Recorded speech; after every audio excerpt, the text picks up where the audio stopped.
So this is my reading, commentary, and reflection on the Platonic dialogue, The Statesman. This is part 3 in this series. So last time we finished at an interesting junction, the perfect junction actually to end an episode on. We are on the road to understanding the statesman.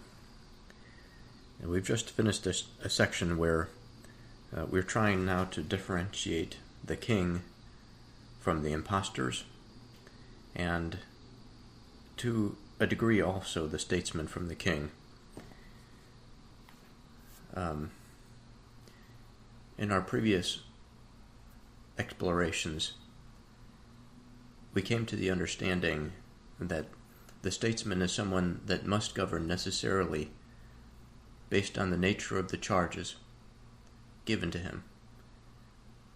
Or in other words, on the nature of those subjects, of those identities that exist on this plane. They form this network of interconnected beings, all with their own technical responsibilities, each of them a unique identity. Infallible, sure.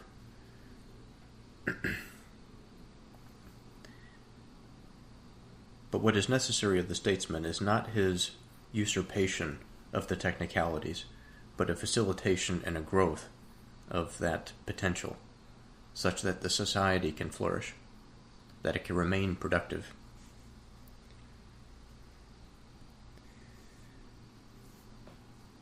Now I'll remind that the typical progression, the structure of this podcast in the Platonic dialogues has been to read 2 pages, to go back, to interpret, and then to move on. And so we found ourselves now at a new junction. So I'd like to read 2 pages, interpret, and again move on. So young Socrates begins this page by saying, "That is something we must certainly avoid doing at all costs." I'll mention that he's responding to the visitor on the previous page when he says, "Well then, Socrates, this is what we must do if we are not going to bring disgrace on our argument at its end." And he's referring to finishing off the statesman, understanding the king as apart from all of those other potential impostors.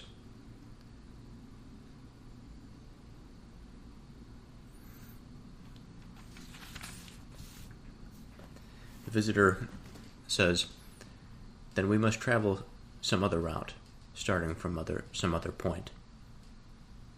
"What route is that?" says young Socrates. The visitor, "By mixing in, as one might put it, an element of play, we must bring in a large part of a great story. And as for the rest, we must then, as in what went before, take away part from part in each case, and so arrive at the furthest point of the object of our search. So should we do it?" "Absolutely." "In that case, pay complete attention to my story, as children do. You certainly haven't left childish games behind for more than a few years. Please go ahead." "Then I'll begin. There have occurred in the past, and will occur in the future, many of the things that have been told through the ages. One is the portent relating to the quarrel between Atreus and Thyestes. I imagine you remember hearing what people say happened then.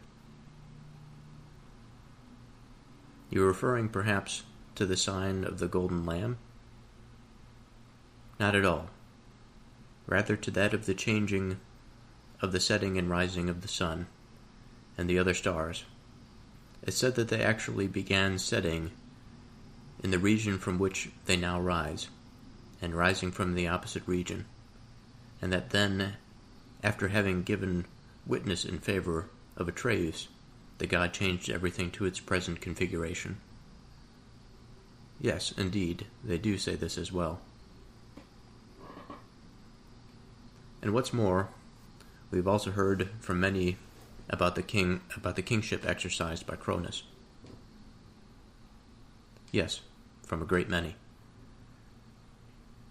And what of the report that earlier men were born from the earth and were not reproduced from each other? This too is one of the things that have been told through the ages. Well, all these things together are consequences of the same state of affairs. And besides these thousands of others still more astonishing than they. But through the great lapse of time, since then some have been obliterated, while others have been reported in a scattered way, each separate from one another. But as for the state of affairs that is responsible for all of these things, no one has related it. And we should relate it now. For once it has been described, it will be a fitting contribution towards our exposition of the king. Young Socrates responds, I very much like what you say. Go on, and leave nothing out. So the visitor says, Listen then. This universe the God himself sometimes accompanies, guiding it on its way and helping it move in a circle, while at other times he lets it go. When its circuits have been completed, the measure of the time allotted to it. Then it resolves back in the opposite direction, of its own accord, being a living creature and having had intelligence assigned to it by the one who fitted it together in the beginning. This backward movement is inborn in it from necessity, for the following reason. What reason, exactly? Remaining permanently in the same state and condition, and being permanently the same, belongs only to the most divine things of all, and by its nature, body is not of this order. Now the thing to which we have given the name of heavens and cosmos certainly has a portion of many blessed things from its progenitor. But on the other hand, it also has its share of body. Its consequence is impossible for it to be altogether exempt from change, although as far as it is possible, given its capacities, it moves in the same place, in the same way, with a single motion. And this is why it has reverse rotation as its lot, which is the smallest possible variation of its movement.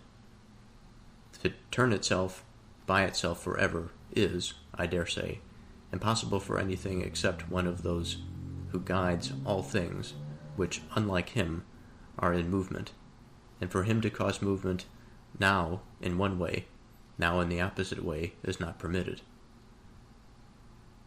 From all of these considerations, it follows that one must either say that the cosmos is always itself responsible for its own turning, nor say at all that it is turned by God in a pair of opposite revolutions, nor again that it is turned by some pair of gods whose thoughts are opposed to each other.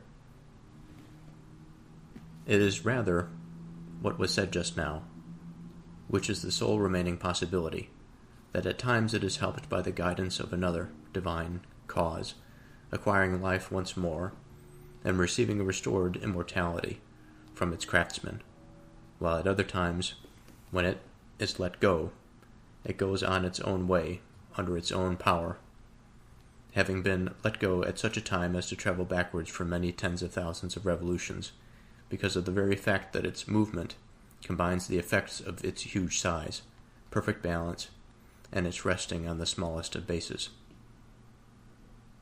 Young Socrates says, It certainly seems that everything you have gone through is very reasonable. Then drawing on what has just been said, let's reflect on the state of affairs we said was responsible for all those astonishing things. In fact, it's just this very thing. What's that? That the movement of the universe is now in the direction of its present rotation, now in the opposite direction. How do you mean? says young Socrates. Okay, so there's quite a bit to interpret here. And before we even get into this, for the first pass, my mind hardly retains any of it, especially since I'm verbally speaking into the microphone. But as we go through this in detail, I already know that there is going to be the constant, incessant questioning of the mind that has found himself in the 21st century, of material causality, and of spiritual causality. Spiritual causality being a rather new innovation, I think, in the mind of an American man in the 21st century. Something that has been more or less, the desire of it has been to forget it at our peril, and it has come back to us now in a way that we, I think, have to address in important ways, as much as we have to address the material. So I say that because as we wrestle, and as I attempt to use ChatGPT to fill in some gaps that I may have questions about with regard to the practicality of things, we should not miss some broader philosophical argument for the sake of our want, or perhaps ignorant of a present age. And while there may be inconsistencies, we are on a particular path. And despite not being in the Bible, we are trying to move ourselves closer to God. Our relationship with God we wish to improve. So before we get into the visitor's, essentially his introduction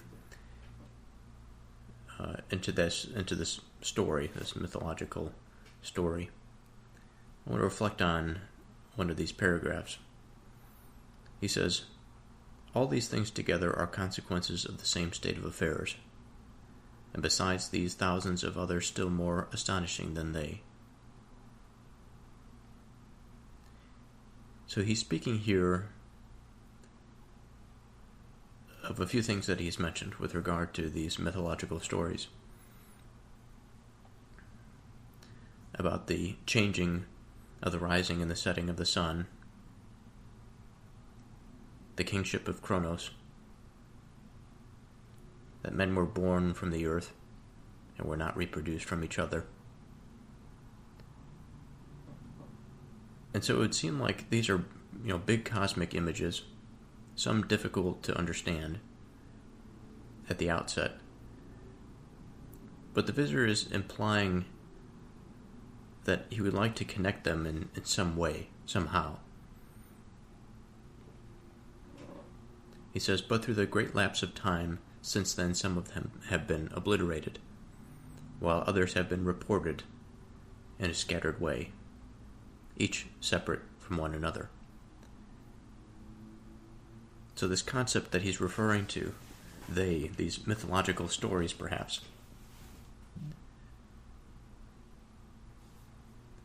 they hold such importance. We lose some of them, but it seems as though they hold something important. They are a tool, a technology. So it is this technology and the position of the visitor, in the sense that he has this metallic, or rather magnetic, arm that reaches forth over the vast landscape of these various metallic mythological structures. Again, some being lost in time, that are no longer have that magnetic capacity to them, but many that are just always and currently and in the future being generated, that we can bring together and draw something out of them and to connect them. So as we move into this, I want to keep two things in mind again. The material side, where we have this reversal of rotation, natural processes, birth, aging, and death. And on the spiritual side, we have the divine causality, the God's presence or absence. So let's take this line by line. The visitor says, This universe the God himself sometimes accompanies, guiding it on its way, and helping it move in a circle, while at other times he lets it go, when the circuits have completed the measure of the time allotted to it. So let's stop there and think about this. So we are already assuming the divine presence. We have a lowercase g, the God himself. How to conceptualize such a topic? It is not an easy thing to do. But we have to imagine a creative engine. This is what we might call God for the moment. It's a bit of a placeholder. The God himself sometimes accompanies the universe. Now, of course, there are plenty of statements that we could just as easily substitute here. God always accompanies the universe.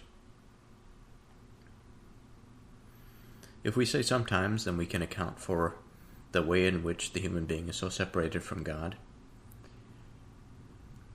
If we say always, I suppose there's things that we can also say about the human being for which reasons why we are not as intimately connected with that goodness of spirit that we are capable of.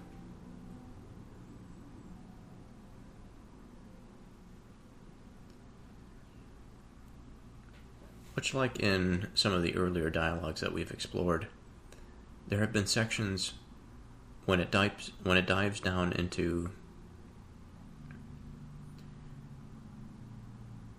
what I might call as a fundamental place, maybe an axiom. I quickly get lost because I don't know how we have arrived at it. And although I'm a believing person, it's still useful to go through the exercise of why we might think that there's a creative engine behind things. And so while I don't wish to put this forth to ruin our exploration, I do want to keep that in mind so that if we do come across it, we can hold on to it more tightly. Now, it would seem in the first instance that the concept of the circle is a very important image.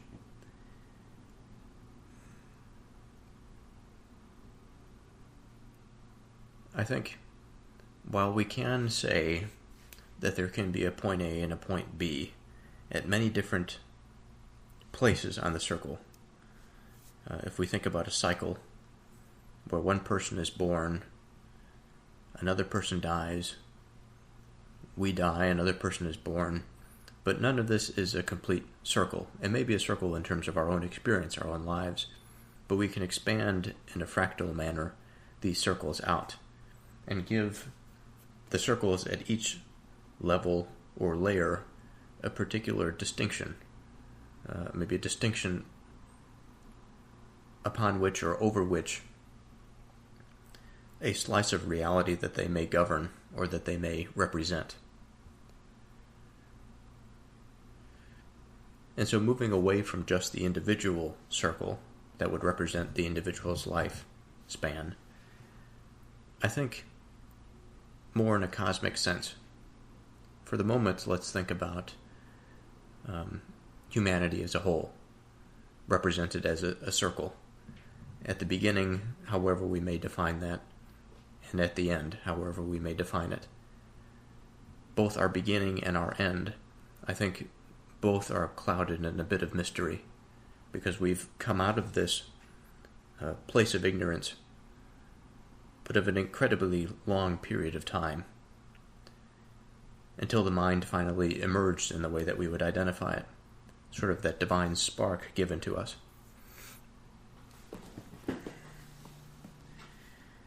And again, I'll say that once we reach our end, it's going to be a similar sort of experience. Our end is going to be the birth of something new. But that being aside, I want to reflect on the point that anywhere along this circle, we can identify a point A and a point B. It moves around its curvature, but the smallest of motion along this circle, again, that represents the totality of the human experience. Millions upon millions will have lived and died and experienced. And to their perspective, on this circle, A and B will seem like a straight line, because the curvature would be ever so slight.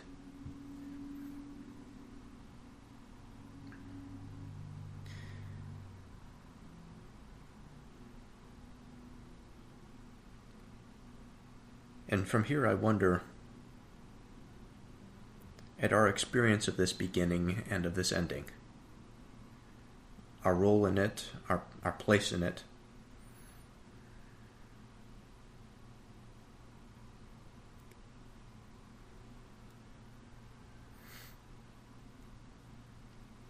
God's role in it, God's place in it. Now, if we return for a moment to this fractal structure, we have these concentric rings that participate on top of one another. It could be said, when we focus on one ring, on the ring of humanity, there is a beginning and there is an ending. I said at the beginning there was a divine spark, and surely at the ending there will be a divine spark.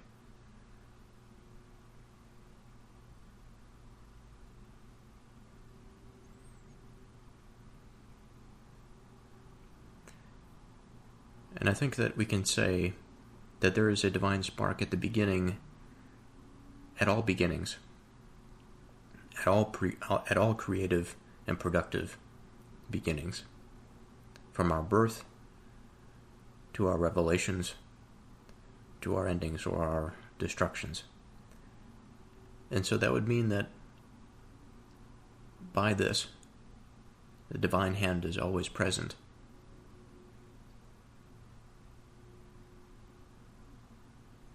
But on the broader cyclical level, the degree perhaps, and the recognizability by which this divine hand acts may be more perceivable than others.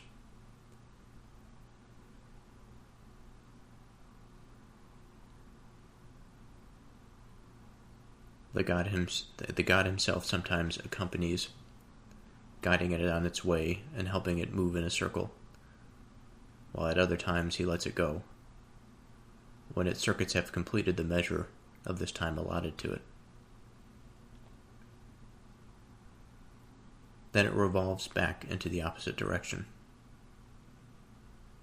of its own accord.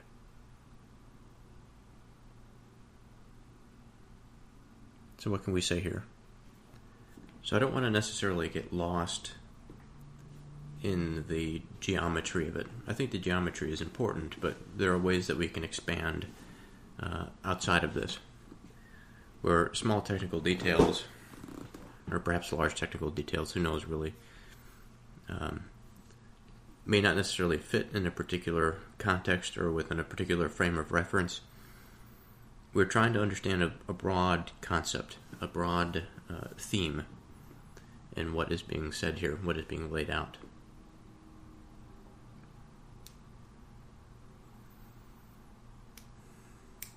So we have a few concepts that I want to go over.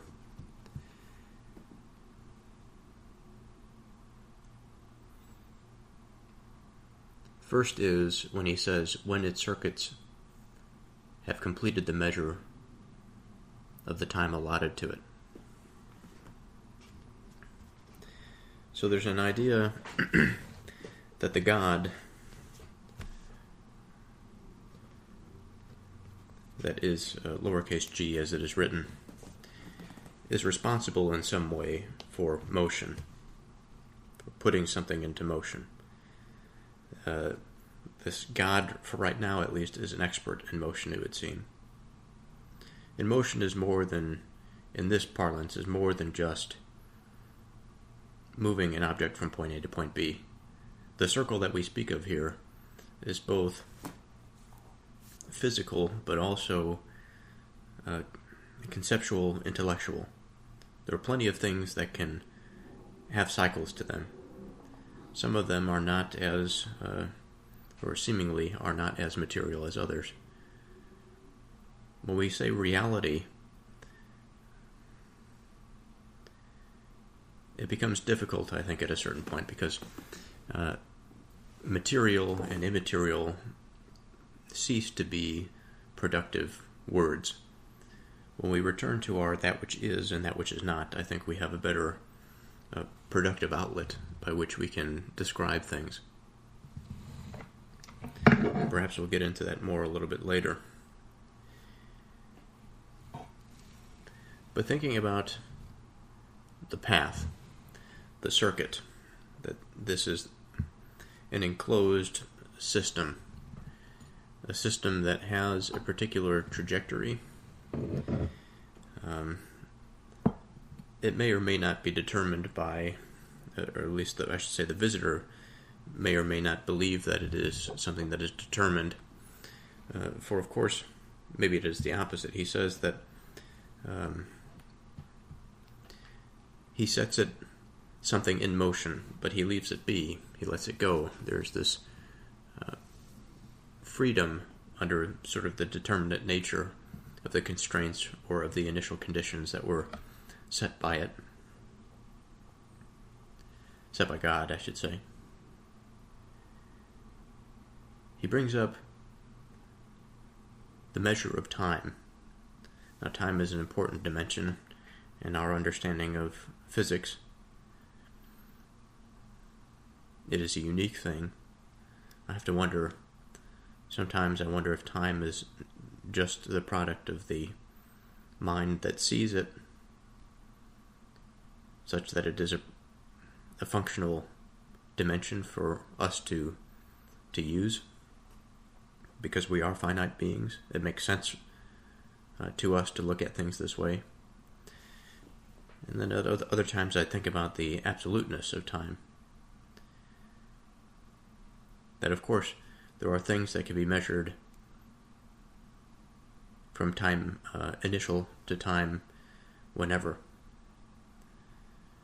And then of course the pendulum swings back again, but this is only dependent on the being that has a temporary lifespan and that sees things temporally. But nonetheless, the important thing here is that we're, again, building this image. So we're thinking about a God that has set something into motion. There's a particular time that is allotted to it. And I have to ask, well, why is there a time allotted to it? Why is this dimension important? What does it mean for something to be completed? For this cycle to be completed? Well, just as I mentioned earlier, life and death is a cycle. There are plenty of cycles that we have within our lives. There are cycles that we go through year to year, not just in nature, but within our own minds. There are seasons of life. There are periods of joy and periods of sorrow, beginnings and endings to all of them.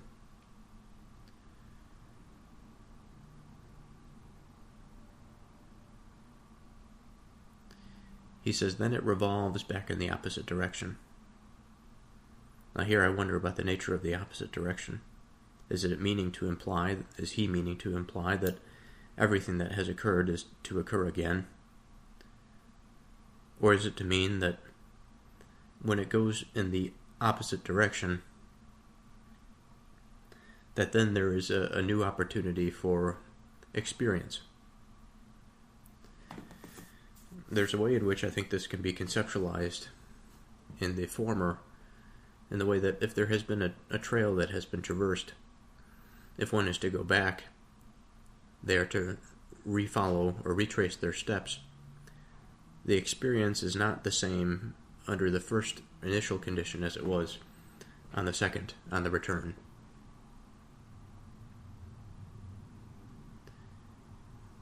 Then it revolves back in the opposite direction of its own accord.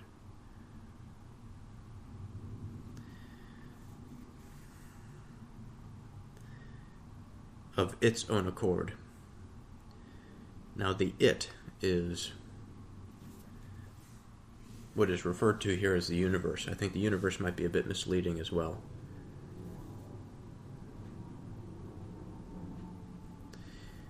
And I say it's misleading because we might get stuck in that purely physical or material landscape. And the mind affords us with another opportunity. Not to deny things that are true, of course, but to think a little bit more broadly of things. And that if we take this circle and build upon it other circles to a smaller degree or to a larger degree, depending on the context, depending on the scale of their being, we find that if we were to do this on a piece of paper, the entire paper would be covered with these circles, some of larger scale, some of smaller scales.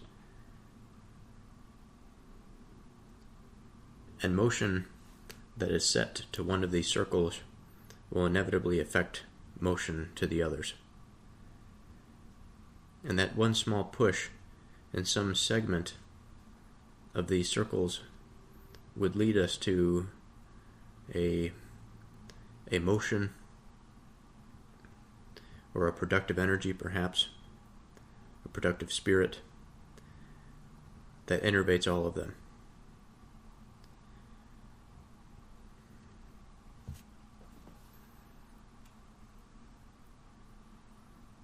And the revolution is no secret of one that returns. It follows that as motion or as meaning comes into contact with some other meaning, it will follow its given course. And I have to think that this given course, as much as it was exposed to constraint, it will be exposed to that openness on its return.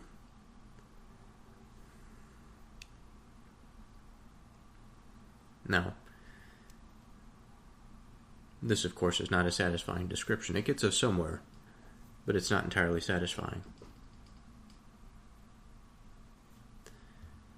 I want to remind that I have been using chess pieces in a symbolic manner.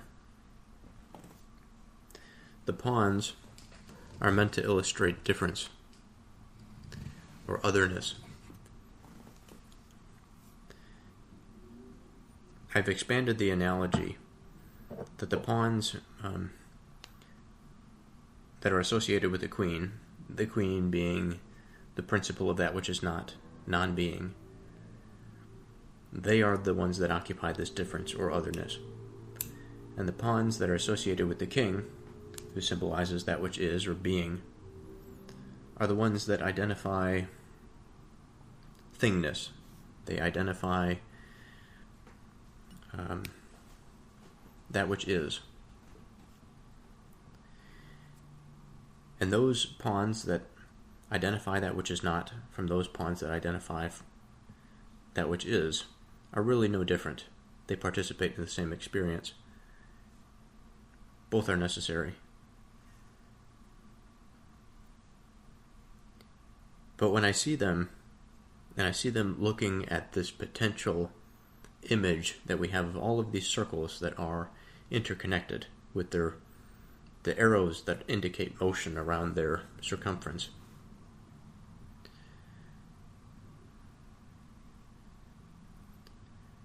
the image that unfolds,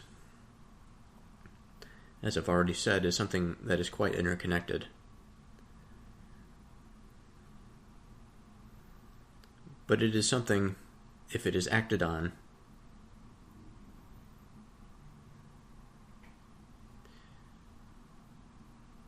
and if it is to be acted on in the productive manner or in the creative manner,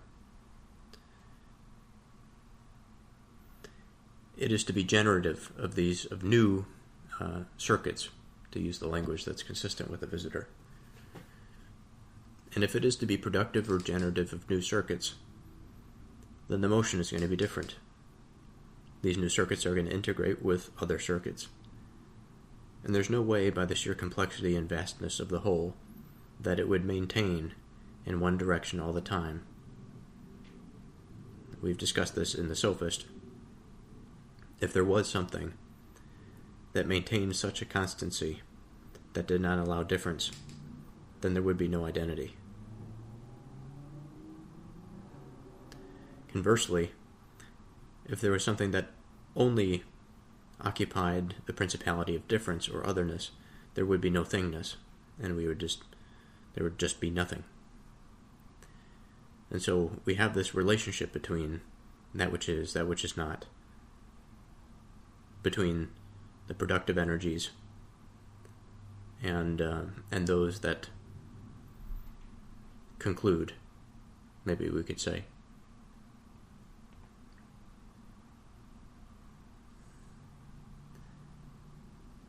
Then it revolves back in the opposite direction of its own accord, being a living creature and having had intelligence assigned to it by the one who fitted it together in the beginning.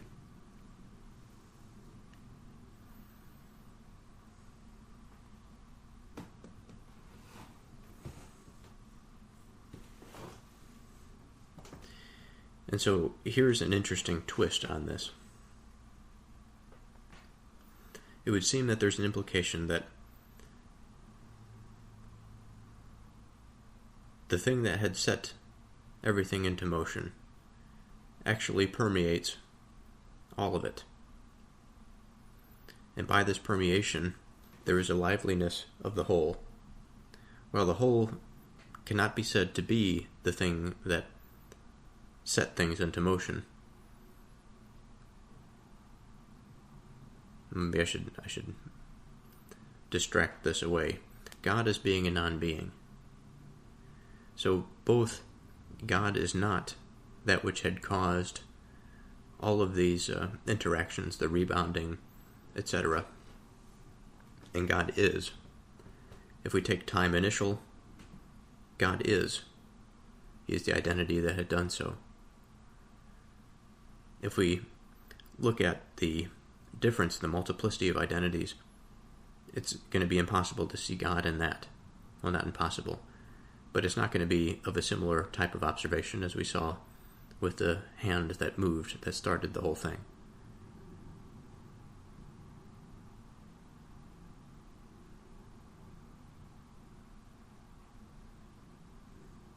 Being a living creature and having had intelligence assigned to it by the one who fitted it together in the beginning.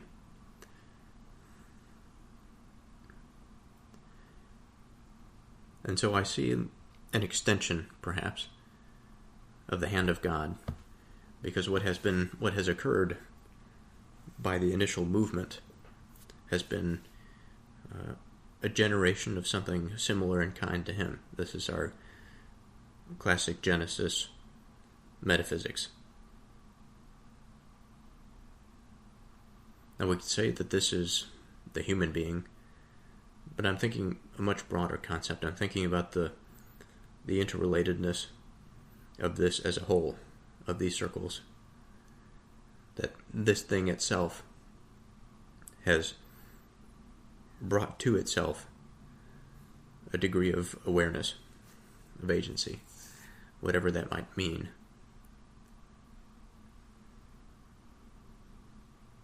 He says this backward movement is inborn in it from necessity, for the following reason. Before we move on, I want to discuss this idea of reverse revolution, opposite, and inborn from necessity. So there's a way in which we can see this or conceptualize it as an initial push. There's a few different thoughts that are swirling around in my mind, so I'll try not to have them converge and devolve my speech, but we have this an idea, at least, of an initial push by God that sets things into motion. it is this motion, then, that is allowed to unfold. But it's still the motion that is put by God. Once it reaches a point, however we may conceptualize that point, the visitor has completed its circuit, whatever that means. I think this might have something to do with a self-realization or a self-generation. Because what is necessary for the first condition to enter into the second condition, which is that reversal, moving in the opposite direction, is to have a degree of its own agency. So perhaps we can say that the reversal is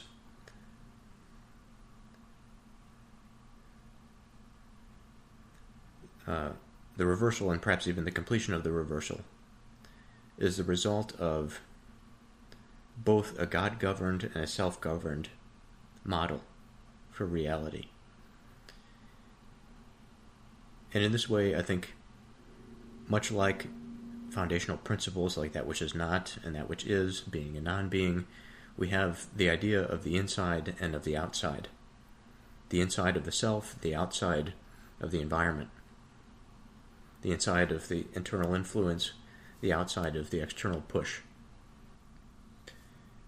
Visitor says, remaining permanently in the same state and condition, and being permanently the same, belongs only to the most divine things of all, and by its nature, body is not of this order. So we have an important step that we've just taken here. We have the recognition of a particular type of characteristic or quality of the divine. And that is of order, that is of something that is unchanging. It is sort of the form of the king, if we will. That in everything that is, we can see its influence.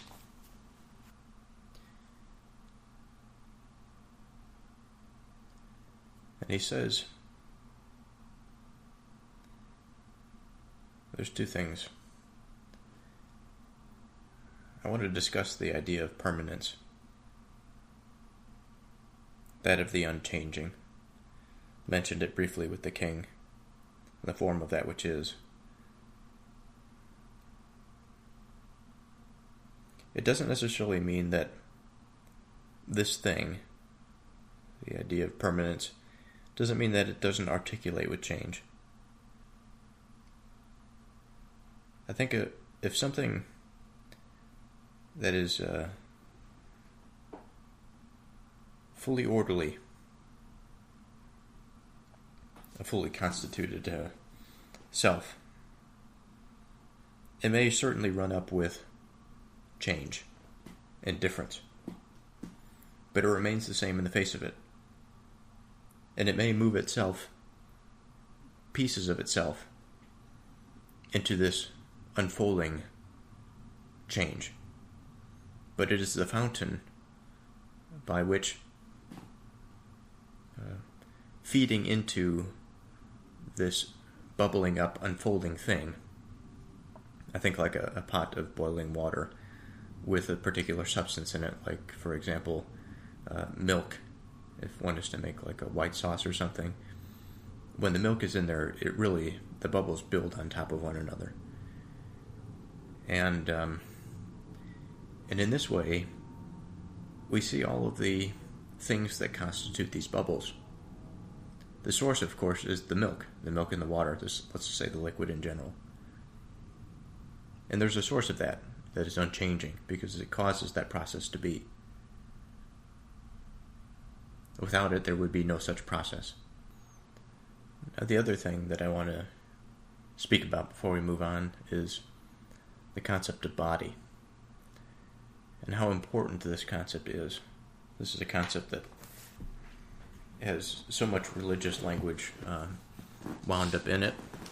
It is such a symbolically rich word, but it's something that I understand so poorly. So I want to start by thinking about something that I know, something that I experience, something that we do call body. And in fact, I can see it right now. As I look down, I see my hands, I see my legs. This is something that I call a body. And in a particular way, we mean two things when we refer to the mind and the body. While there are similarities among the two, and perhaps there are those that don't wish to see the distinction, but there's a distinction, an important distinction, that I think we would be reduced if we did not understand it. So what can we say of the body? So I think the first thing to do would be to reduce the error that might come from placing together mind and body. There's a way in which we can, by the physical, the material underlying structure of both of these things. They operate on the same principles, they have the same nature, but they have different functions. So today happens to be a new day. And a new day brings new thoughts. And going off of what we started yesterday, speaking about the body is something that we really need to pursue. It is something that we need to commit to memory and have a solid working definition of body.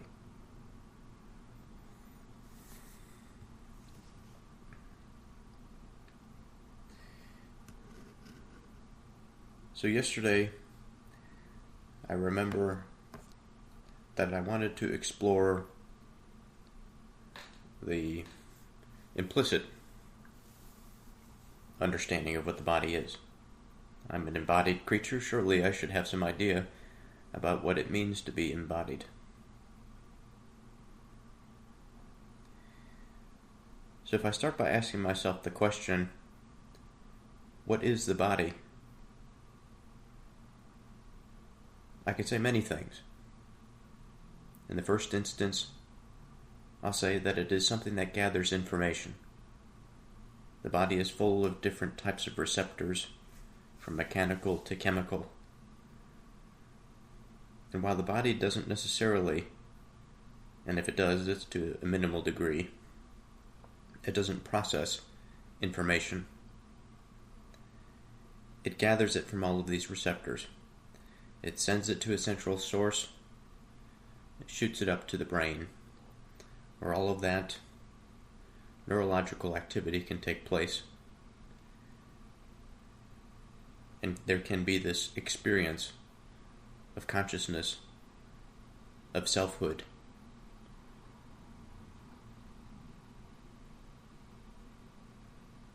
It exposes the mind to reality, it being the body.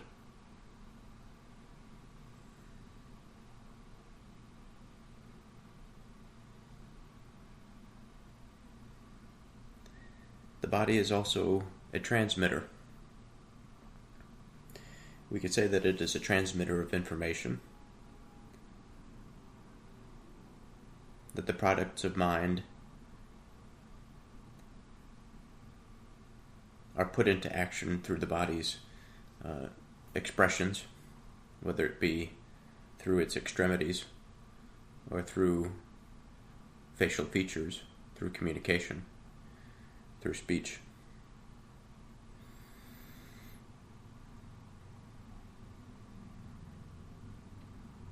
So we have our inputs and we have our outputs. The body being this relay station, intermediate place. Of course, not disconnected from the mind, not disconnected from spirit, but something, at the very least, we can identify it having its own separate capacities. For the mind is not something that can walk by itself out of this room, down 4 flights of, more than 4 flights, 8 flights of stairs.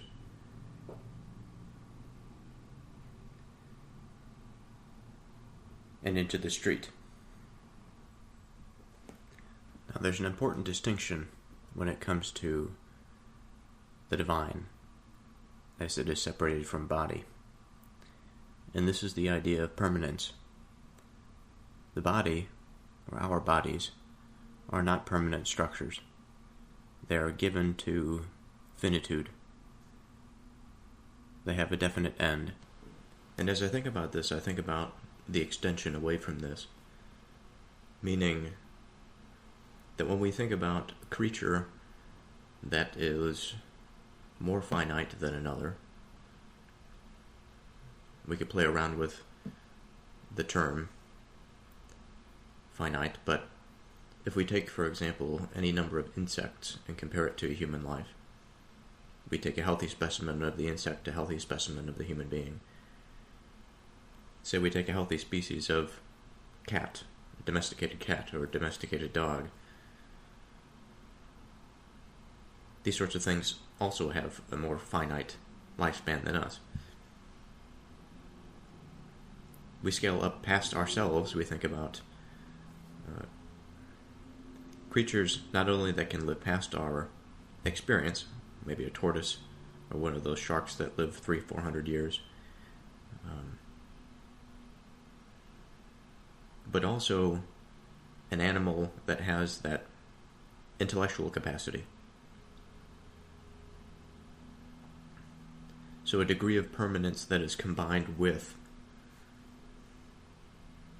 something, or perhaps that's a selfish distinction. I wonder where this road is going to go, but we'll follow it for a moment. So a selfish distinction. When I consider my perspective, I'm thinking about it through a particular lens. I find myself in a oriented manner that is superior to much of the animal kingdom. I suppose there are things that I recognize that the animal kingdom does that I can only fathom. And perhaps now that I think about it even more, when I think about my relationship to my cat, for example, or relationship to animals in general, I think there is a respect, especially among the wild animals, that I recognize them as interesting creatures because we can interact, we can communicate.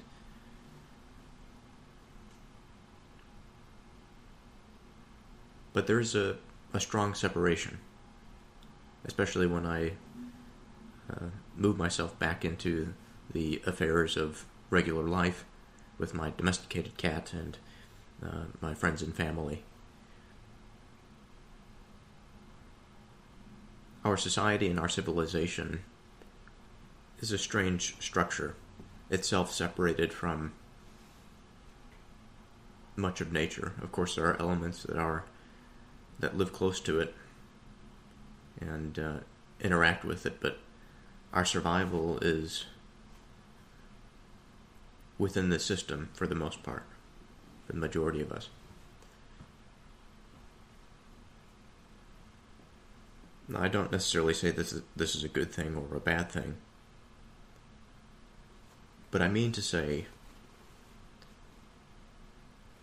that the mind is, when I think about my perspective, my mind is a bit separated from those parts of whatever this experience is we call reality. And just because I have this perspective, I wonder at my ignorance at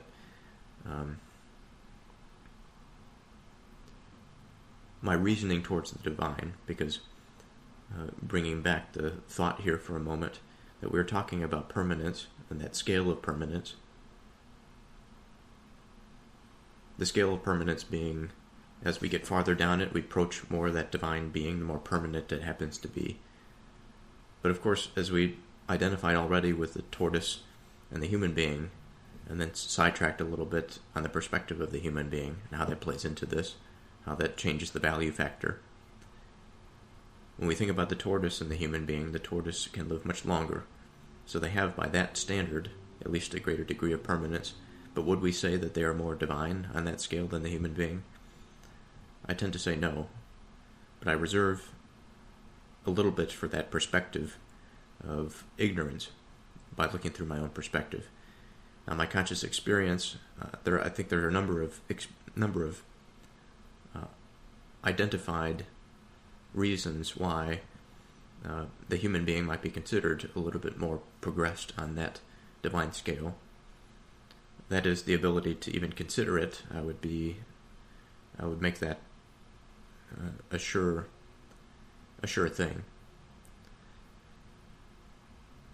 But one must also wonder, well, I'll not get lost for now in this world of potential. For now, I'll just recognize that many things beyond my understanding exist and move on from that. It will be something that will come up later. It is not an enemy of my mind. But considering, let's say, that the human being is on this scale of permanence, and we have sort of just established that time isn't necessarily the thing alone that determines this permanence, because there can be a creature that lives quite long with minimal capacity. And what would we say about the divine in that situation? Permanence means unchanging. Again, we were talking about the degree of unchanging. When we approach absolute unchanging, I think we have a merging of two things, and this is what we were missing down the chain before, when we were talking about just time and the progression of that influencing the degree of permanence. When it comes into contact with, let's say, the soul or the spirit, another word that should unfold as we try to determine exactly what it means for a being to be divine through permanence. So we have an idea of two things converging. Again, the soul and that of time. But not just time, it's an expanse of time. It's an amount of time.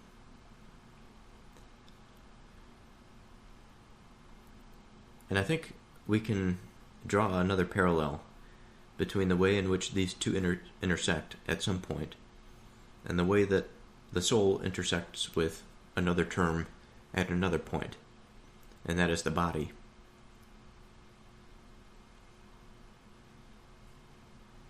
I think conceptually we have to be a bit careful about it, thinking about one thing existing alone without connection to anything else, because we would not want to draw it into nothingness. We would not want to draw it there by some vacuum where it's necessarily reduced to nothing. So by its relation, again, we understand being to be. This is something that we've discussed in the Sophist. But coming out of that sidetrack, as the soul intersects the body, I wonder what kind of fruits we can have here.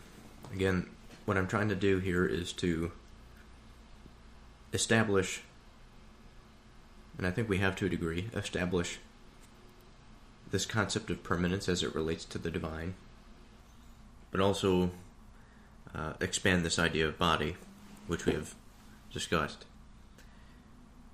There's a few more things that I think I would like to mention before we tie this back in together. Maybe continue or conclude this thought and then move on.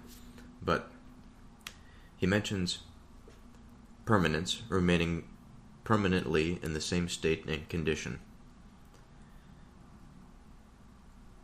Now, permanence is one thing.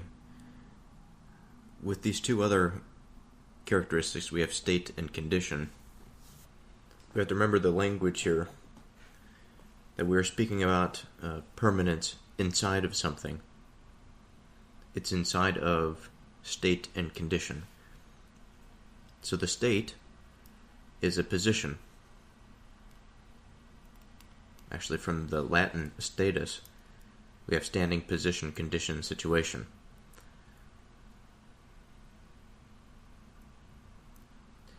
It suggests something stable, enduring, and established. Condition comes from the Latin conditio, meaning to agree or to stipulate, to speak together. It meant an agreement, a stipulation, or terms. It suggests something dependent, contingent, or circumstantial. So condition seems to be quite of this relational quality.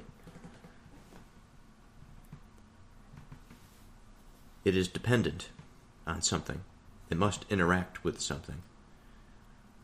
So keeping in mind that we're placing permanence inside of this, that thing that lasts for forever in its absolute form. We are housing it here because it's important where we house permanence. It is not for the sake of permanence that we are discussing the difference from the body, perhaps. And there's a way of speaking in the sense that this is true. What I mean by this is that the seed that is permanence is so interconnected with that which is around it, that which is around it affords its being, much like if you put a seed in the ground. It is impossible for it to grow unless it had the right nutrients, the right chemistry, biochemical environment.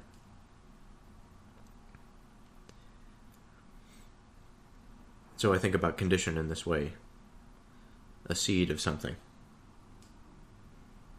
For if we are to speak about a condition without its association,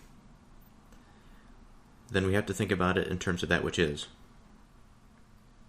Contingent is almost like dependent or circumstantial, occurring or existing only if certain circumstances are the case. It is subject to chance, subject to probability.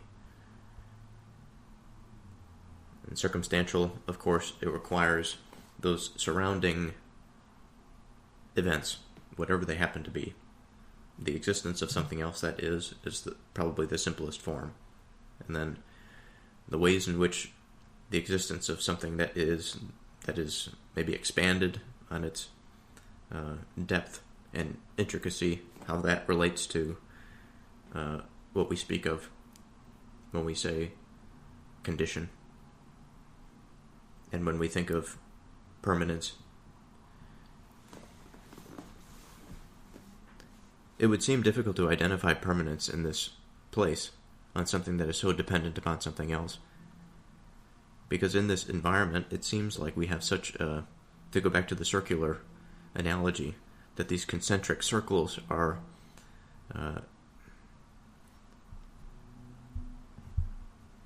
multiplicitous, and their uniting factor seems to be so difficult to determine. Because where is it within that sea of stuff, of events, of beginnings and of endings? But in this doubt, we move into something that is a state, something that is stable, something that is enduring, something that is established. And what can be the most enduring and most established, most stable thing is that divinity that we all seek to relate ourselves to, I think. But we also find permanence here.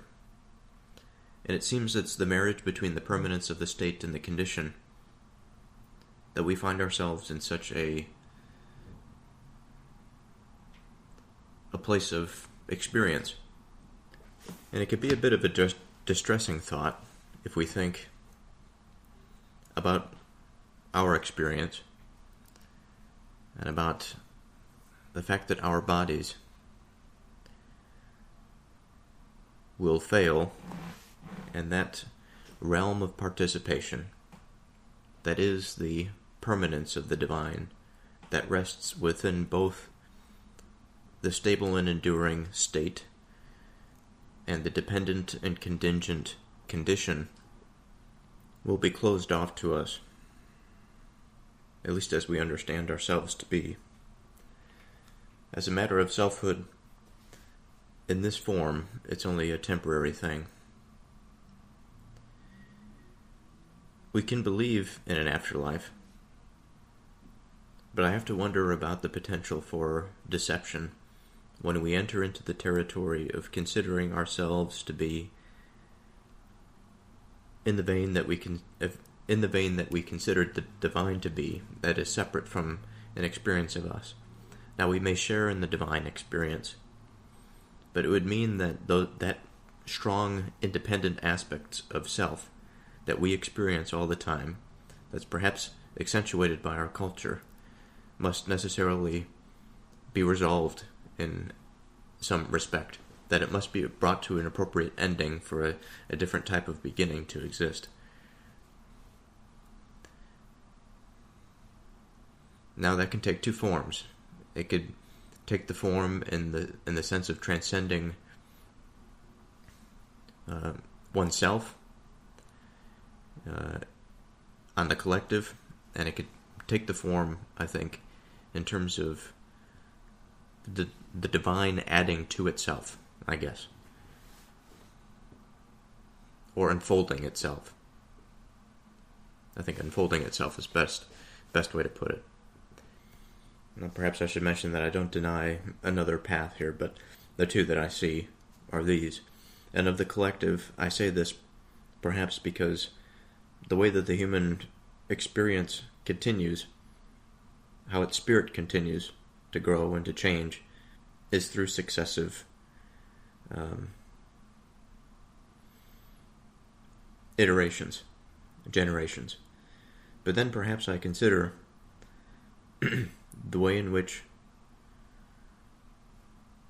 as we all know, that identities cannot exist on their own, and given that the divine experience may enter into man,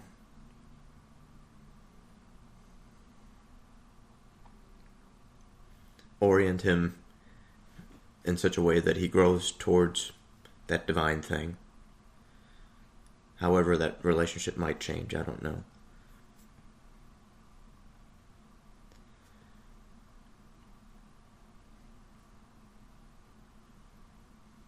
There's many things that become difficult to understand when the point is considered about the self's moving, the self's relation. It may be easy to dismiss one aspect of it, but then again, when I go down one path, I find myself back thinking that, how can I untangle it? It doesn't seem possible. It seems it's tangled in such a way that it is a part of a similar thing. It is a thread that participates in a fabric of a whole.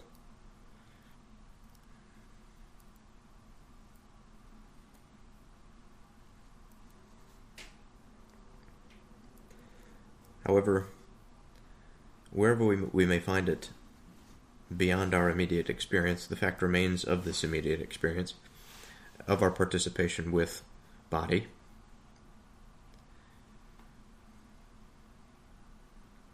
and our participation of body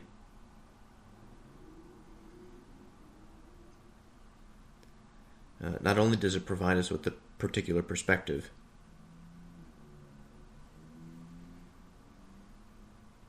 not only does it facilitate our being,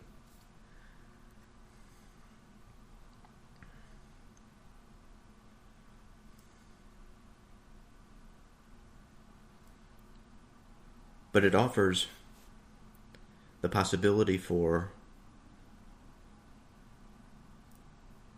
the type of experience that reflects on its own finitude, but understands that beyond it is something greater.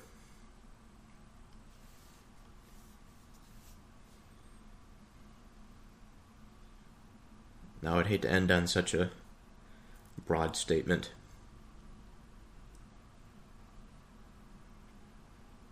but surely as we go forward, we will add much to our statements. So for now, we'll leave that the body and the divine are two separate orders. The visitor continues. He says, "Now the thing to which we have given the name of heavens and cosmos certainly has a portion of many blessed things from its progenitor. But on the other hand, it also has a share of body." So an interesting concept, because we just got done thinking that we have to separate out body from divine things. But how can we separate out body from divine things if the heavenly shares itself in body? And perhaps there's a more sophisticated way to put that, because earlier I wonder if that's what we were actually doing, separating body and the divine. We were separating it in a way, but not separating it to say that they are not connected, but separating it to understand that there is difference at many other points than just, well, there's difference at many points. The point at which they connect is the structure of the whole, so we can't just sort of get lost in the connection point from the broad participation of the circle, if we're going to go back to this this example of these overlapping circles that articulate at some point. And again, going off the idea that identity is something that cannot exist in a vacuum, that it always has to sort of be connected to something for it to be, then I think it becomes easier to see at least that there is a relation between body and the divine. Forgive me, it is a new day. But a new day brings new thoughts. So let's get right back into it.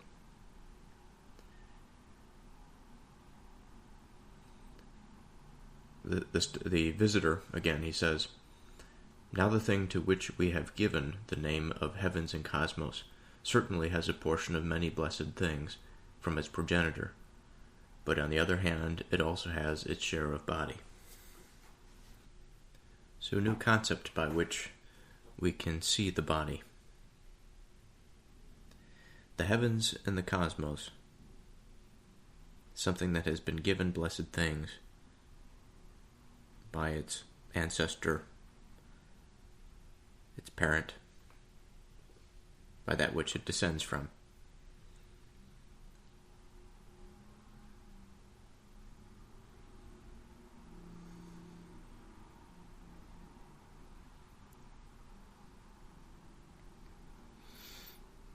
It's an interesting thing that we consider the body in such a connection of sharing in the heavenly. Of course, it shares in the cosmological.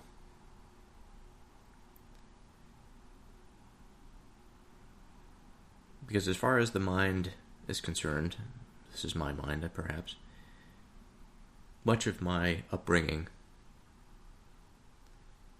has been to think of the heavens and the cosmos as something that is away from, something that is far afield.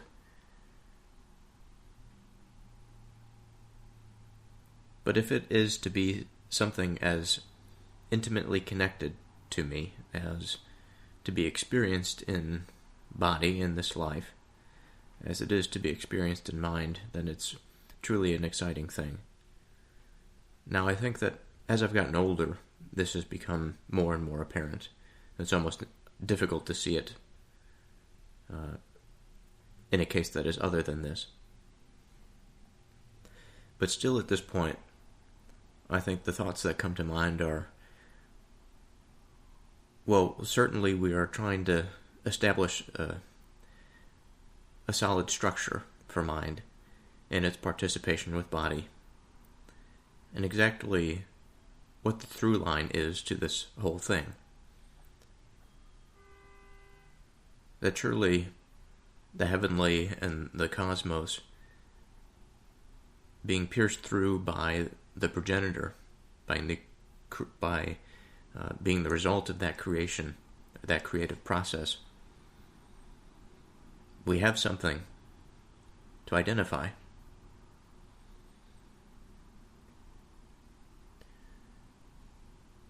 He says, in consequence, it is impossible for it to be altogether exempt from change, although as far as possible, given its capacities, it moves in the same place, in the same way, with a single motion.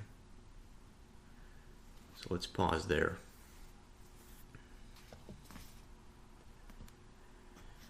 So he says, in consequence, it is impossible for it to be altogether exempt from change.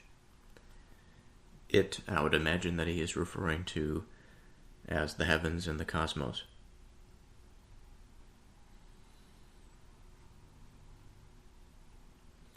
Since it shares itself in body, despite being in our minds, in our conceptual minds, that they are such magical things beyond our sight and beyond our perception, that they would not contain this experience in body, this sort of finite, changing nature. But he's saying that there is a place for this in the heavenly and the cosmos. Again, that changing nature.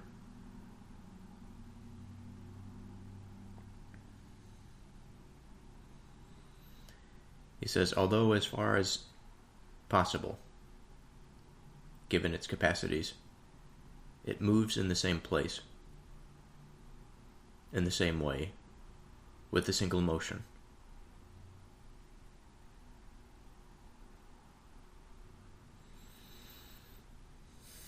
So let's think about this relationship. We're speaking about heavenly things, about divine things, in the sense that they have very little motion. What do we mean by this? What is the significance of motion in this context? Now there's a contrast that is evident here, because we are seemingly identifying it as something that is pierced through, that is common to all, perhaps so that it can be intelligible. Perhaps we can say that this is the king's response. These are his pawns that are reaching out into the world to establish that which is.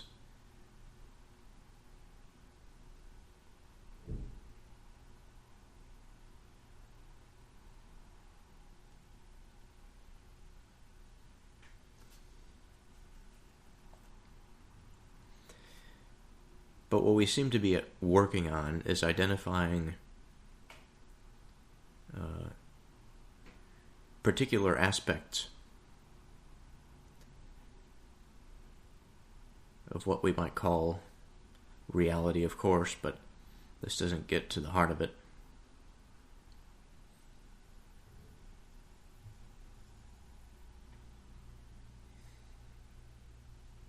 Material also would not get to the heart of it.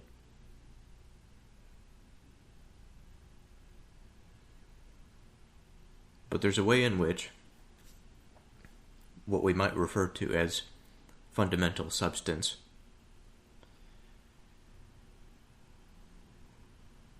has a scale to it for which the body finds itself in a place on that scale of increasing variability, subject to a large degree of the forces of change. And there are other species of this substance that are not as susceptible, are not as subject to the forces of change. And since we have this term change, and we also have the term motion, I think we can have a place where we can build on that. So change involves motion. It requires moving from one place to another, from one state to another, to take on new characteristics or to sacrifice old ones. And we could see this play out in complex psychological terms, but we can also see this play out at the simplest of interactions that may occur when two objects collide. And by this collision of bodies, we see quite a dramatic change in constitution, merging of things and separation of others.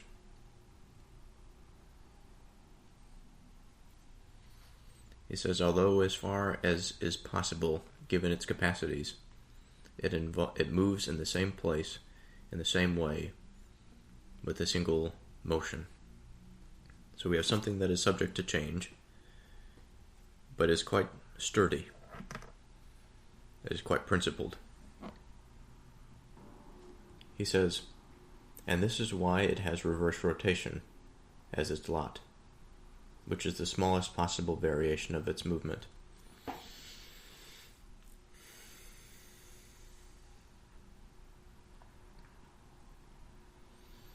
So now we have something, again, keeping in mind that it is approaching the divine.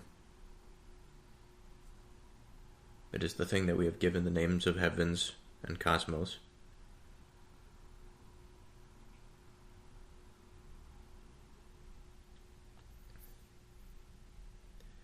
This is why it has reverse rotation as its lot. Now, the first thing I think we have to do to understand this is to understand lot. When we come to this reverse rotation, it brings back the idea of these interconnected circles that intersect at one point. Some are more closely aligned than others. And when we say an initial condition to a final condition, we understand that something has moved forward in time, it would seem. If we reverse it, it seems like it is a reversal in time, starting at the ending and moving towards the beginning. A seeming contradiction in terms, but if there's a reason or a purpose why something is the beginning and something is the end, then of course this is the case. And given that we are talking about the through line that permeates all of this, of the identities that are more sturdy and less subject to change, and of those that are less sturdy, more subject to change, are we to consider then that because this more divine identity that we're talking about, the heavenly and the cosmos, that this the characteristic of reverse rotation is the thing that disrupts the human senses, because we're so used to thinking about things linearly in terms of time as a primary dimension. But the fact that these things can go in both directions, we give them this capacity. Although, he says, it is the smallest possible variation of its movement. So let's then think about the human being on this circular scale, beginning with birth to the end with death. If we were such beings that we had a beginning, we traced it through some process of production, as we would most certainly expect in the case of the heavens. But then rather than completing to death, the motion stands still. And here I don't necessarily mean to add too much to this, because I've implied that there has been a period of rapid growth or change at some point in its history, and I suppose that may be possible, but it's not necessary. We can begin from somewhere, from its progenitor, and then from that point be fairly constant and stable. We could take either of these.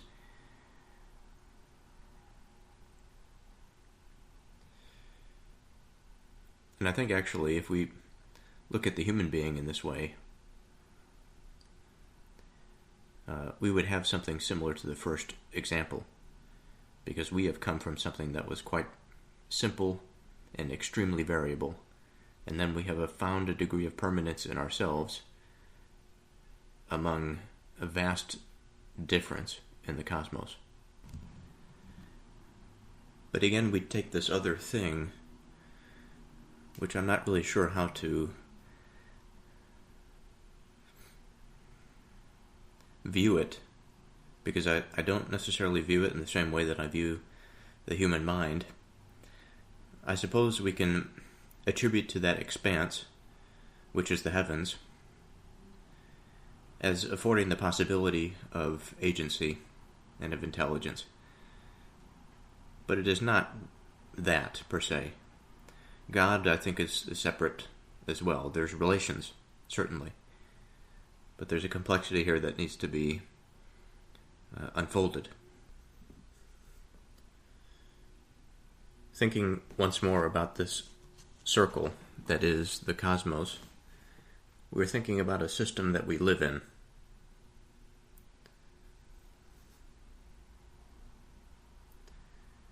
The system itself is a type of body that's associated to the cosmos. The cosmos itself, sure, there is change.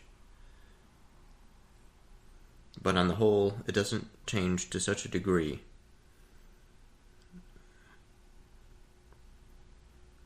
that the entirety of it is redone, let's say. It's stable. That's why it has small motion. Small motion around an axis, for example. Like if we consider a wheel on a bike. We want quite free motion in one particular direction, but a few degrees off its axis and it'll make the structure quite unstable.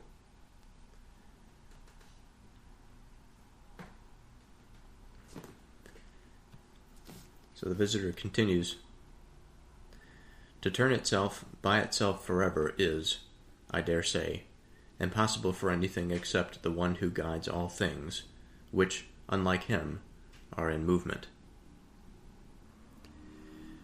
So my apologies, but today is a new day, and like always, a new day brings new thoughts. So let's jump right back into this. So what to say about such a large statement? The first thing I want to say, and this is an introduction to this next bit of dialogue that we're going to explore. Day to day, as I experience things, I go through these different phases. Some phases seem to me to be more certain and stable than others. I think there are multiple causes why one might seem more stable than another point. This can vary day to day, sometimes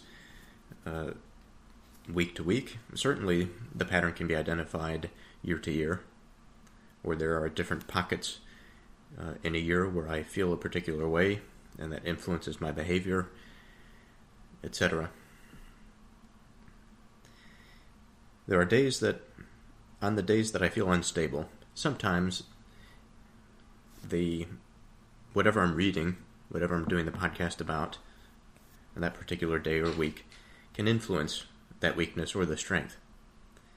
When I find myself to be more unsure about something, I think the weakness is a little bit more palpable. I have to try a little bit harder, pray in a manner that is a little bit more intense than I maybe would do otherwise. And I mention this because where we are speaking now can be quite difficult to get lost and confused, or to find oneself in a place and speak in this totally fictional environment where there really is no relation to anything. That while we may feel deep down in some philosophical territory, we're really not doing anything for ourselves and for our minds. And so I say this as a sort of a preamble, that as we go through this, there has to be relation to our life, our experience. We can't just abstract our minds away from everything to escape. The realities that we find most difficult ought to be affected by what we learn and what we know to be true. And it is the hope, it is the goal that what we learn helps us in our day-to-day, whether it be in the performance of some skill or in our relation to other people, in the way that we communicate and behave, etc. So again, when he says, to turn itself by itself forever is impossible for anything except the one who guides all the things which, unlike him, are in movement.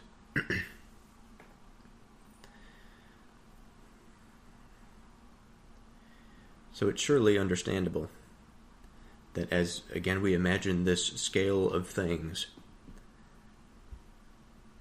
from the cosmotic and the heavenly, right down to the finite, as beings as our own, of our own experience.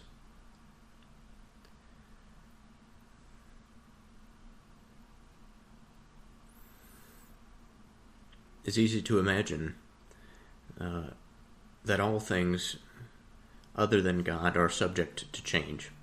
Now, why is this the case? And I say it's easy to imagine. I don't think it's easy to imagine at all. It needs to be something that is thought through.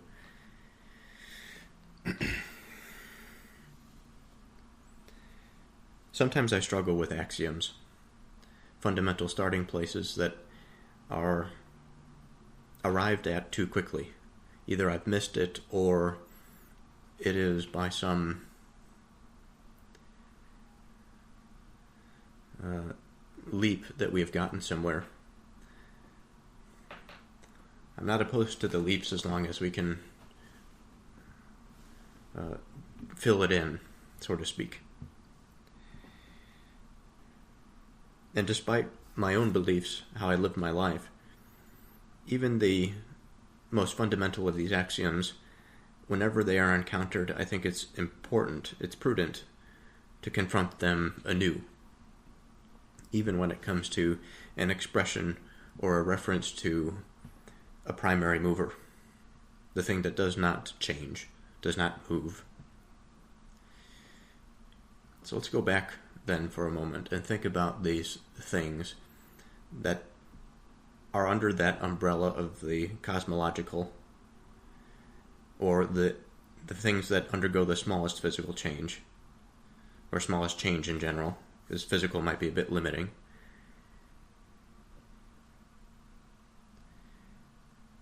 And what we might call, let's just say the human experience, the human change, because this is the lens through which we are seeing this. Something that is more finite, more subject to large changes. So the question I have is, barring those things that we can observe, namely the causes, perhaps the biological causes for aging, let's say, the reason, the mechanical reasons, the physical reasons why we live and we die.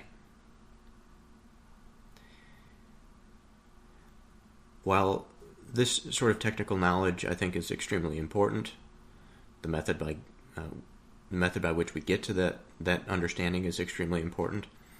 It is not something that I'm going to be able to, in this moment, retrace. It's not something that I'm going to be able to fill in all of the gaps.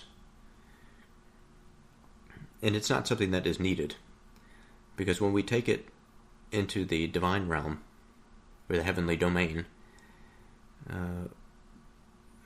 we may be able to use, I suppose, similar principles examining material things, but it's not going to take us where we need to. Part of that, again, is because I'm limited in my scope and my understanding. So we have to use philosophical principles to get there that effectively do the same thing.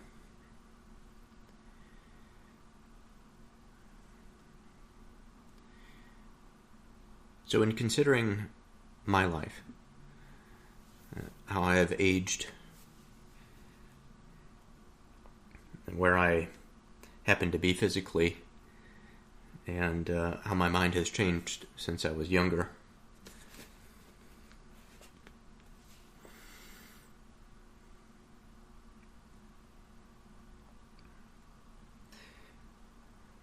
The process by which something comes to an end, the death of something, is no more difficult to understand scientifically than it is philosophically. But there must be something common in endings, in change, common both to the human experience but also the heavenly and the divine.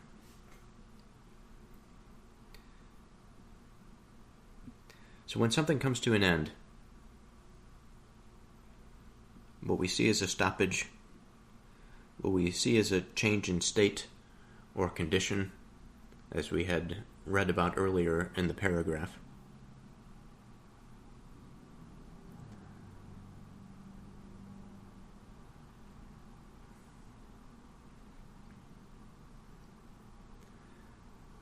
And it is the permanence of that which is that is given to all of us. That is the thing that is exhaustible in some and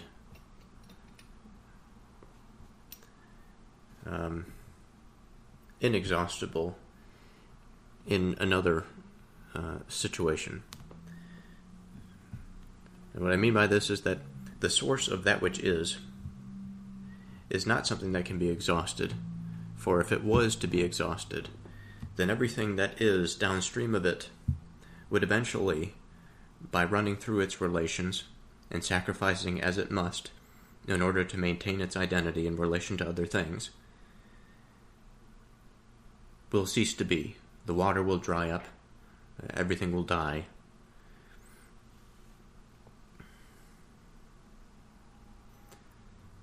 And I have this image in mind of space, of outer space.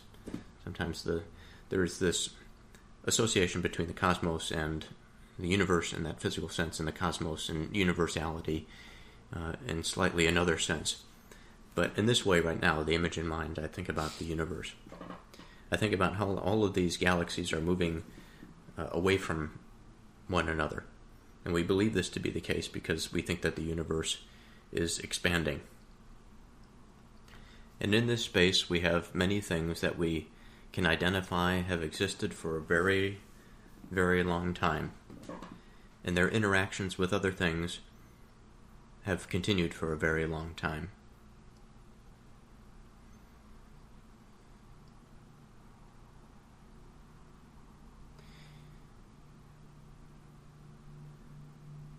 But the time in which they have related to each other, in which the objects in the universe have related to another, or just generally speaking have existed, have been in a state of being, is not so much something of significance, I would have to imagine, to those things. It is more significant to their being that they occupy, again, this principle of being, of that which is, and also to be influenced by difference.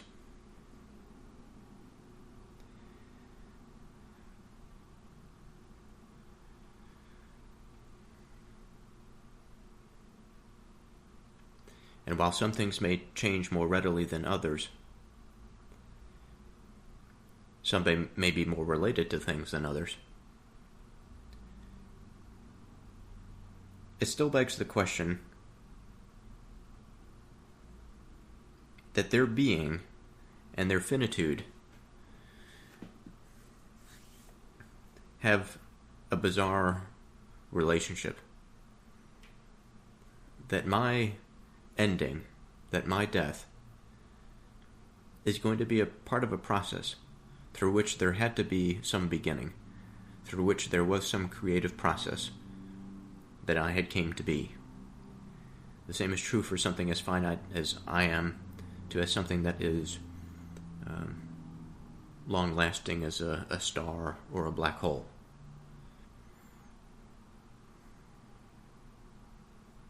And regardless of what happens to that information, I always come back to that point of inception. Now, the necessity of this creative process is an interesting one, because there have been many things that have been attributed to it.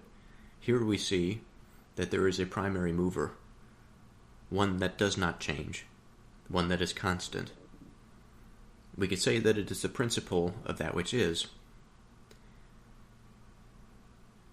Something must always be in order for something else to be born of it. We see along with it married that principle of that which is not, and her pawns of difference that create identity that comes from this foundational source.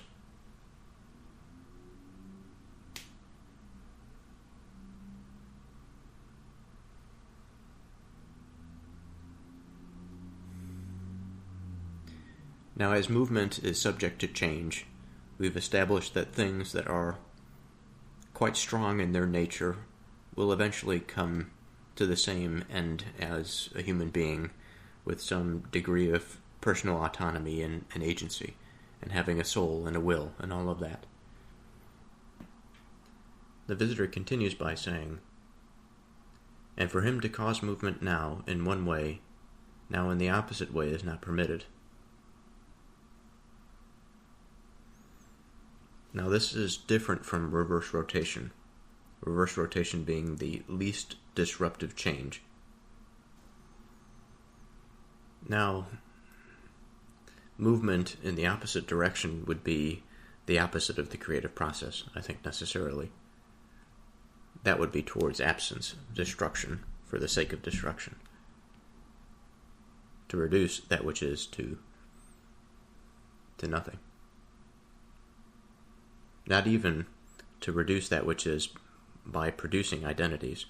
It is to reduce it again for the sake of its reduction. To destroy the principle. He continues, from all of these considerations, it follows that one must neither say that the cosmos is always itself responsible for its own turning, nor say at all that it is turned by God in a pair of opposed revolutions, nor again that it is turned by some pair of gods whose thoughts are opposed to each other. So let's take this bit by bit. He says, from all of these considerations, it follows that one must neither say that the cosmos is always itself responsible for its own turning. So why must we not say that? Well, we can say that, at least to a degree, it is responsible for its own turning. We experience a turning as our existence, and we have a certain responsibility in that. However, our responsibility is not the thing that causes the entire structure or the substrate necessary for structure to be and difference to be. It is not our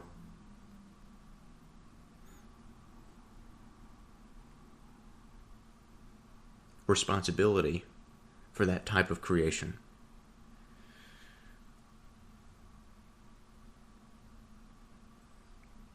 If it were, the universe would be quite unstable. I don't think it would exist for very long, because we are not the beings that persist without movement.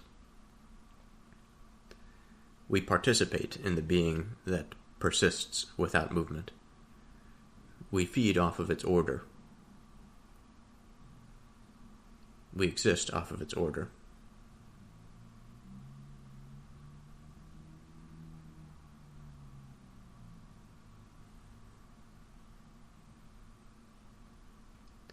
He says, nor say at all that it is turned by God in a pair of opposed revolutions.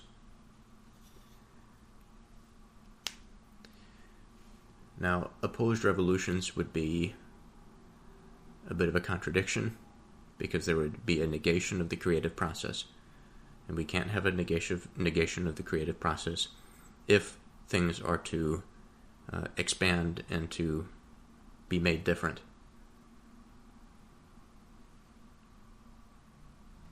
Nor again that it is turned by some pair of gods whose thoughts are opposed to each other. This is kind of the same reasoning as before, that that sort of counter-rotation in negation, that we find negation, I think we would also find in a mind that is opposed to itself, a negation of the creative process.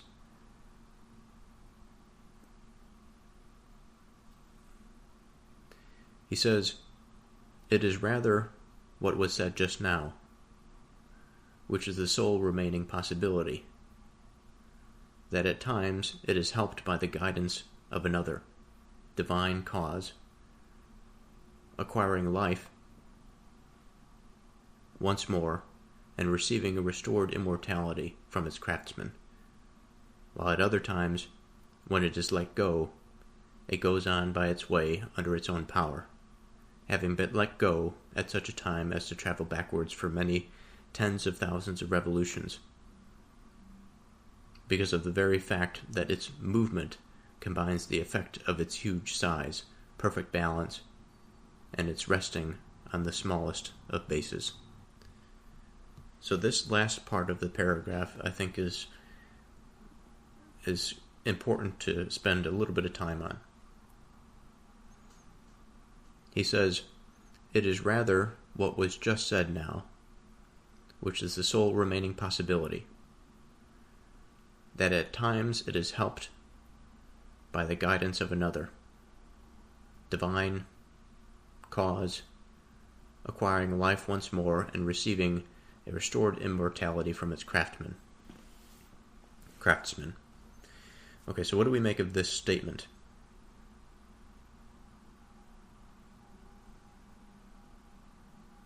It is helped by the guidance of another. So what is this thing? I think it can be referred to as thingness in general. It can be referred to identity. It can be referred to as the heavens or the cosmos. It can be referred to as the human being.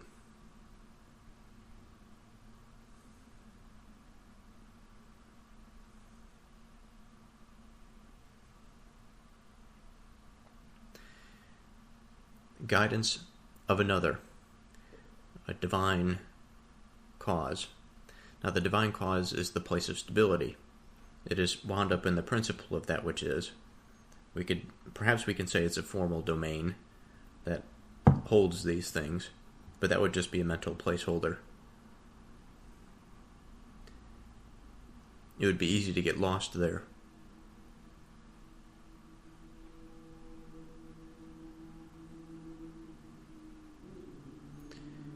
There's a hint that some process has occurred, and eventually life comes to be by the assistance or the guidance of some divine cause.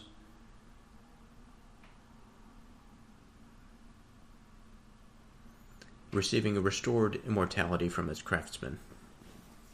Now, immortality is a difficult thing to wrap the head around, because awareness and identity, we see it so singularly, especially given the modern context, the culture of individualism, the culture of materialism. It really helps to pigeonhole our views rather than to expand them. When we think about the possibility of restoring an immortality to some identity that has perished, I don't think it's as simple of a matter as resurrecting the same identity, but rather to resurrect the possibility of there being a type of identity that can participate in a particular way, that it has a particular purpose, in other words.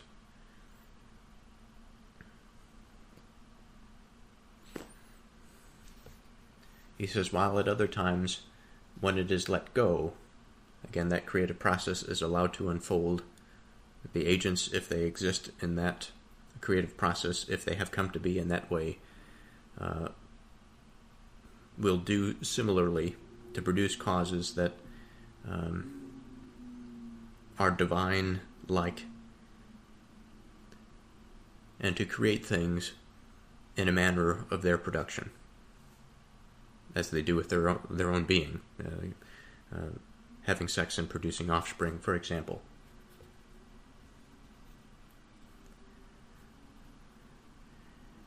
When it is let go, it goes on its way under its own power, having been let go at such a time as to travel backwards for many tens of thousands of revolutions. Now, this step, in my mind, I think about sort of a Big Bang type scenario that occurs in mind, where so many things are just allowed to happen. These circles of identity upon circles of identity that some intersect and perhaps others don't, but there's, by the various intersections in the network, there is this overarching stability of being that has come from that divine cause.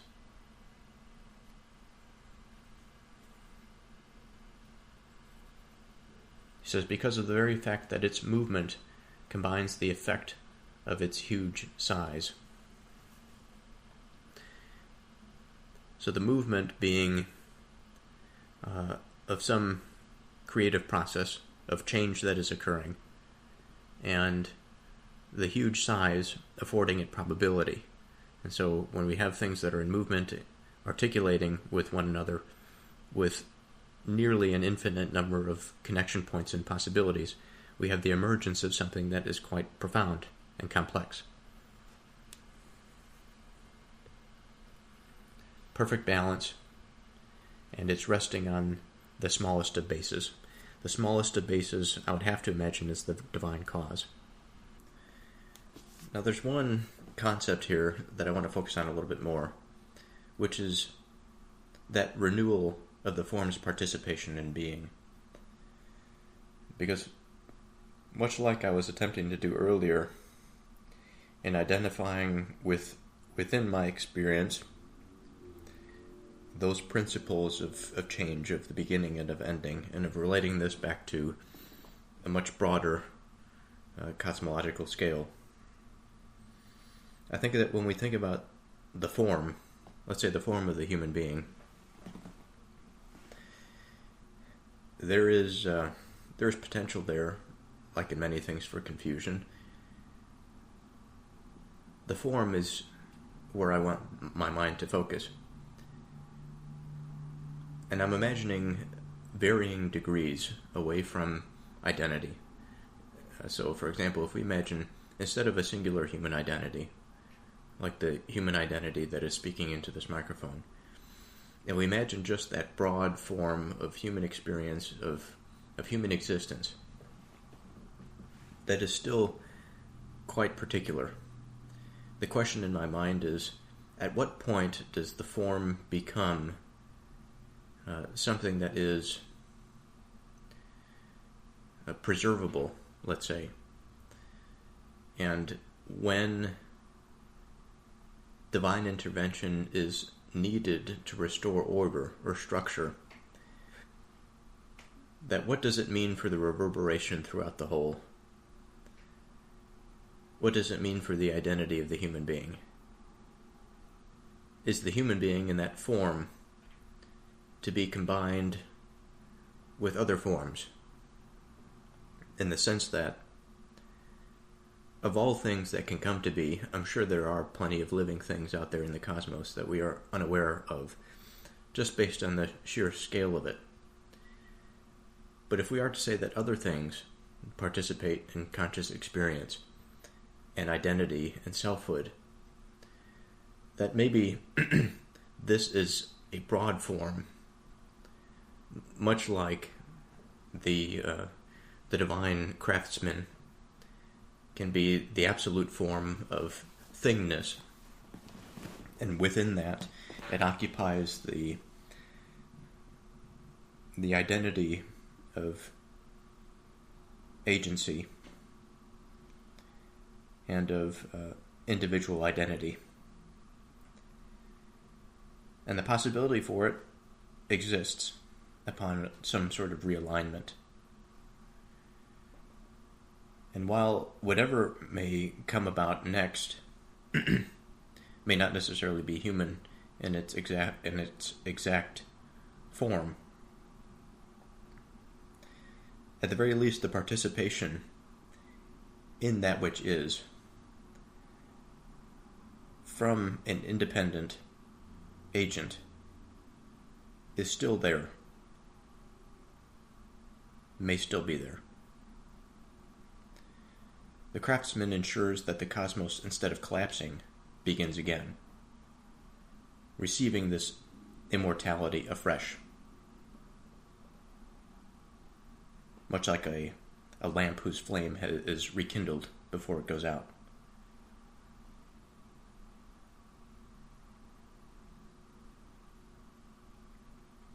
So immortality is not a frozen state, but it's a continuous gift of renewal.